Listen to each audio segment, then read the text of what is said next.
Every year at NAB, you can find countless cinema lenses, really lenses of all varieties, but in the case of a show like this, you're gonna find the best of the best. And with an industry-wide trend towards full-frame cinema cameras, it only makes sense that we're seeing a wider variety of full-frame compatible cinema glass.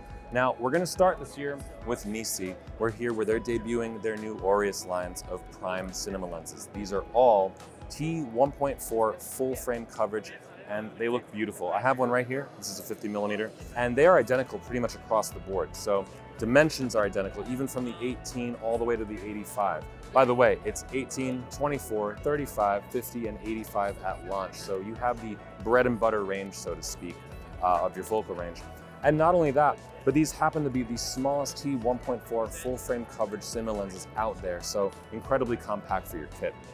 Now, optically speaking, this is a modern design, so you're looking at really good micro contrast for sharp details, very well controlled fringing, controlled focus breathing, excellent dispersion control across the board on every lens.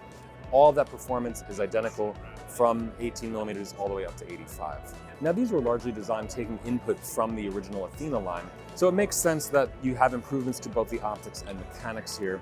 I actually happen to have one here. So this is an Athena 50 T19. You can see it's a little bit smaller than the T14, but that's what you get for the speed. Still the smallest though. Anyway, these share a common lineage, and that means that there's really good cross-cutting compatibility here. You can confidently cut between these two lenses, so you don't have to worry about that. Some of the improvements though on the AUREUS relate to the dampening on the ring. So this is just buttery smooth. I'm doing this by hand, and it looks incredible. If you had a follow focus, even better. But this is just mechanically, it feels beautiful in the hand. Another huge improvement over the Athena is the infinity focusing. So when you look back here, if I focus to infinity, the element barely protrudes out. In fact, it only protrudes out just enough to be able to take off the unique screw-on back filter. So the rear filters that are on the Athena actually require a special suction tool to pull it out, and the element itself, when it protrudes to infinity, is a problem for film cameras, along with optical lens adapters or drop-in filter adapters. So this is much more compatible across the board. It shouldn't give you any issue whatsoever with a film gate or a video tap if you're using it in that situation, or with an adapter or filter drop-in situation. So just to wrap this up, we have this luminous paint here. This is glow in the dark, basically. Allows you to see the readouts much more easily in low light situations. And we don't have it here, but you can optionally get the lenses with dual foot and meter markings. So if you're working on an international production, that could really come in handy in your kit. So overall, these lenses look absolutely beautiful. I was playing around with them here before, and the bokeh just looks so buttery smooth and creamy, and the details are sharp, but very, very pleasing. Next up, we're here at the BLAZAR booth, where they're showing off their new Mantis series of 1.33 times anamorphic lenses. BLAZAR has been hard at work at a number of anamorphic lenses recently, and their previous Remus line had a 1.5 times squeeze factor, but presented a 2 times look. And the same philosophy is kind of here, except we are 1.33 times squeeze with a 2 times look. Now, why 1.33? Well, it actually has a few benefits. The first one being that it's more widely compatible with a wider range of cameras. Most cameras are 16:9 sensors by design, or at least only cropped to 16:9 from a full-frame sensor, for example. And unless you're dealing with something like open gate or a 4:3 sensor or something that's a little less wide, 1.5 might be a little less manageable. Now, 1.33 does give you a 2:35:1 aspect ratio on a 16:9 sensor, but these do have coverage for full-frame 3:2 sensors, which means that if you use it on one of those, then you can get out to a 2:1 ratio, which personally is one of my favorite ratios. 1.33 also kind of tames that anamorphic distortion a little bit. And so you can see here that you don't have much in the way of barrel distortion. Even on some of the wider lenses, it looks pretty controlled. And so you might be able to use this more reasonably in, say, commercial work and things where you don't want it to distort as much. Being cinema lenses, physically, of course, they do have identical spacing for the focus and iris rings, which makes sense for lens swaps, but their lengths are not quite identical. And one really cool thing about the line is the wide variety of lens mount options. So check back here, we have PL, of course, but you can change this, and I'm going to read off the manual to tell you just what they have. Interchangeable PL, EF, E, L, RF, and C. And now they actually have a separate X mount option, but that one unfortunately is not interchangeable. So if you're chasing that coveted Hollywood anamorphic look no further than the BLAZAR Mantis lenses. Let's move on.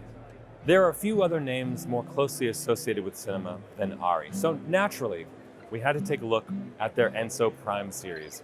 These are brand new lenses. These have a distinctly deliberate vintage look to them that embraces some imperfection in a very controlled manner.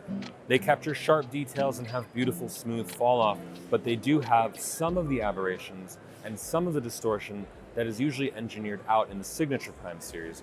So these have a more characteristic feel to them.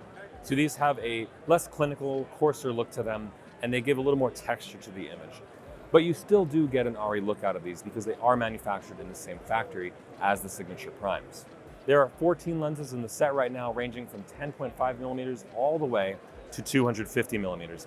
And most of them have a remarkably short minimum focusing distance. You can see back there behind me, they have a 75 millimeter lens that we looked at, and the miniatures that they have on display, we could get insanely close. The detail up close with some of the prop food was tack sharp, and then we were able to rack focus to the background, and the rack focusing was remarkably smooth. It's very minimal, controlled focus group.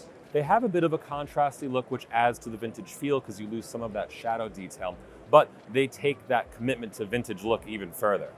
ARRI also has a set of magnetic filters for the backside of the lenses that they call their vintage elements.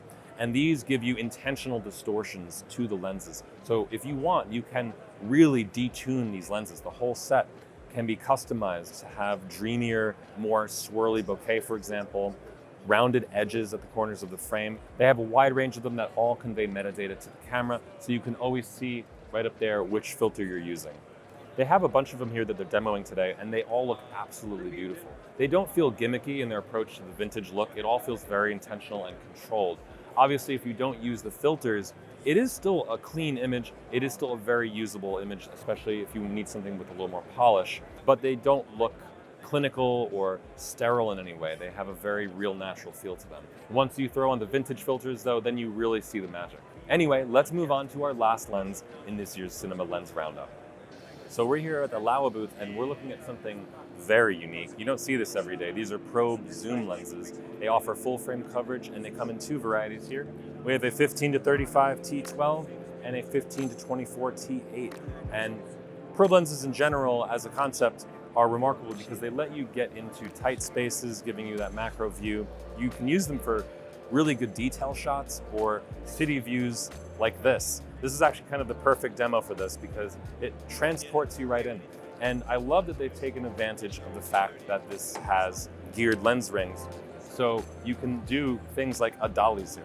That's something I've never seen before with a probe lens, so this is actually really cool. The lenses come in a variety of options. You can have either a direct view, which is just a straight barrel, or you can have periscope, which I believe they have here, and then a 35-degree angle, which is over here. Now, that allows you to angle the lens in different ways as needed. This allows, you can see here, they have the camera rigged high, but the angle is actually low. So that gives you some flexibility.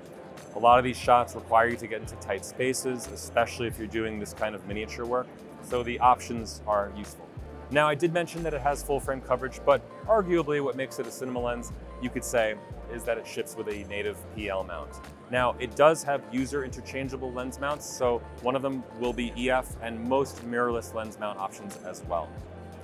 Really cool lenses here, and as someone who does love to see robots destroying miniature cities, this is really speaking to me right now.